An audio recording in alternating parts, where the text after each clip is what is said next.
आज ही Doubtnut app download करें। Doubtnut पर होगा अब आपके सभी मैथ्स, केमिस्ट्री, फिजिक्स और बायोलॉजी डाउट्स का सफाया। बस अपने क्वेश्चन की फोटो खींचो, उसे क्रॉप करो और तुरंत वीडियो सोल्यूशन पाओ। Download now.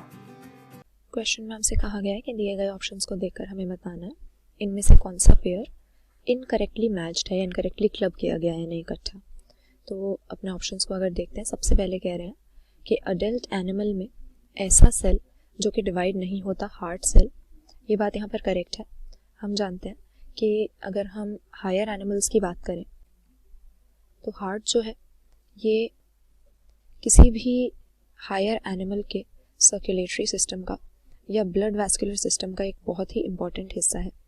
ये एक मस्कुलर चेम्बर्ड ऑर्गन होता है जो कि अपनी कॉन्ट्रैक्टाइल एक्टिविटी की वजह से पूरी बॉडी में ब्लड पंप करने में हेल्प करता है।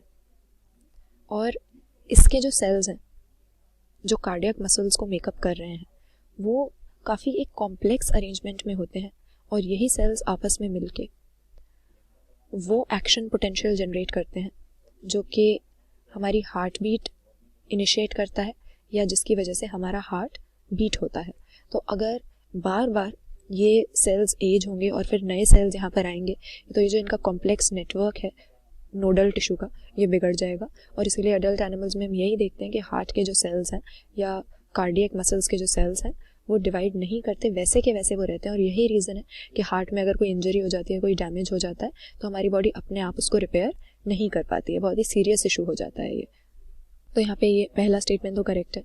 दूसरा लिखा है कि माइटोसिस इक्वेशनल डिवीजन होता है, तो ये भी बिल्कुल करेक्ट बात है।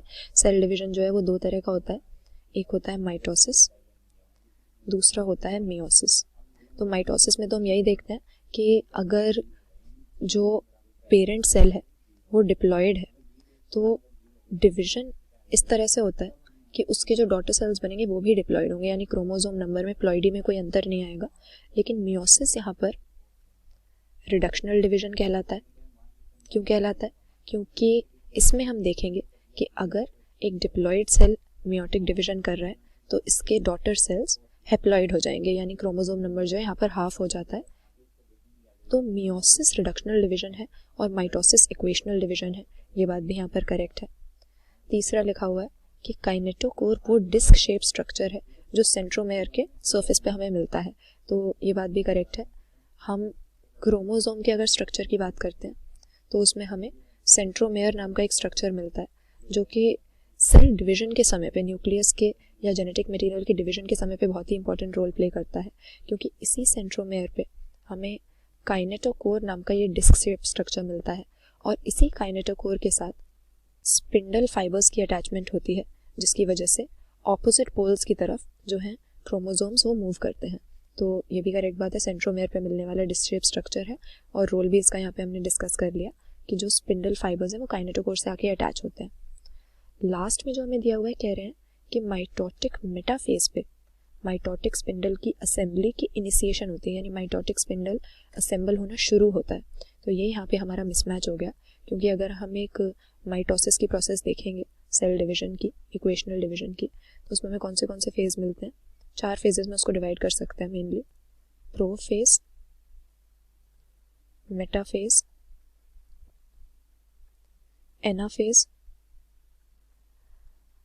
और फाइनली टीलोफेज। तो इनमें जो मेन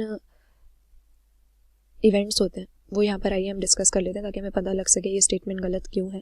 सबसे पहले प्रोफेज जो है उसमें तो हम देखते हैं कि क्रोमैटिन यानी जो जेनेटिक मटेरियल है, जो डीएनए है, ये कंडेंस हो जाता है और क्रोमैटिन के बदले हमें क्रोमोसोम्स नाम के डिस्टिंक्ट स्ट्रक्चर दिखने लग जाते हैं। और साथ ही साथ प्रोफेज में ही माइटोटिक स्पिंडल, यानी जिसमें से स्पिंडल फाइबर्स निकलेंगे जिसकी वजह से ऑपोजिट पोल्स की तरफ जो है क्रोमोसोम्स मूवमेंट शो करेंगे, वो अपरेटस इसी समय पर असेंबल होना शुरू हो जाता है। तो ये माइटोसिस का नहीं, प्रोफेज का इवेंट है, क्रोमैटिन का कंडेंस होना और माइटोटिक स्पिंडल की असेंबली की शुरुआत। तो यहाँ पर मेटाफेज की जगह प्रोफेज आना चाहिए था, क्योंकि मेटाफेज में तो हम ये देखते हैं कि माइटोटिक स्पिंडल बन चुका है और इसके बाद में जो जेनेटिक मटेरियल है, जो क्रोमोसोम्स हैं, वो बीच की तरफ आकर, इक्वेटर की तरफ आकर, जिसको मेटाफेजिक प्लेट कहते हैं, वहाँ पर अरेंज हो जाते हैं और स्पिंडल फाइबर्स भी जो हैं वो काइनेटोकोर्स के साथ जुड़ जाते हैं। फिर एनाफेज में ये देखा जाता है कि ये जो माइटोटिक स्पिंडल बना था ये ऑपोजिट पोल्स की तरफ हमारे क्रोमोसोम्स की मूवमेंट करवाता है ताकि दो डॉटर सेल्स के डिफरेंट न्यूक्लियस जो हैं उसकी असेंबली स्टार्ट हो सके। और फाइनली टीलोफेज में यही देखते हैं कि ऑपोजिट पोल्स की तरफ पूरी तरह से मूव कर चुका है और डॉटर सेल्स के जो न्यूक्लियस हैं उनकी न्यूक्लियर मेम्ब्रेन वगैरह यहाँ पर तैयार हो रही है। और इसके बाद सिर्फ साइटोकाइनेसिस बच जाती है। कैरियोकाइनेसिस यानी न्यूक्लियस का जो डिवीजन है वो यहाँ पे कंप्लीट हो जाता है। तो माइटोटिक स्पिंडल की असेंबली का इनिशिएशन मेटाफेज में नहीं प्रोफेज में ही हो जाता है। इसीलिए हमारा यहाँ पे ऑप्शन डी केवल ऐसा है जो कि मिसमैच है। बाकी चारों ऑप्शंस हमें सही दिए हुए हैं।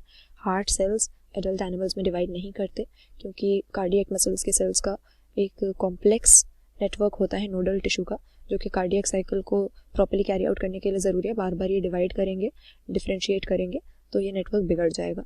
इसके बाद में ये बात भी सही है कि माइटोसिस इक्वेशनल डिवीजन है क्योंकि एक डिप्लॉयड सेल की अगर माइटोसिस होगी तो उसके डॉटर सेल भी डिप्लॉयड ही होंगे, उसका क्रोमोसोम नंबर डिक्रीज नहीं होगा। एंड अगेन काइनेटोकोर के बारे में भी सही लिखा है कि ये डिस्क शेप स्ट्रक्चर सेंट्रोमेयर के सर्फेस पे हमें मिलता है और इसी के साथ हमारे स्पिंडल फाइबर्स अटैच होते हैं। तो यहाँ पे ऑप्शन डी केवल हमारा गलत मैच हो गया। क्लास 6 से 12 से लेके नीट, IIT, JEE मेंस और एडवांस के लेवल तक 10 मिलियन से ज़्यादा स्टूडेंट्स का भरोसा। आज ही डाउनलोड करें डाउटनेट ऐप या व्हाट्सएप कीजिए अपने डाउट्स 8400 400 400 पर।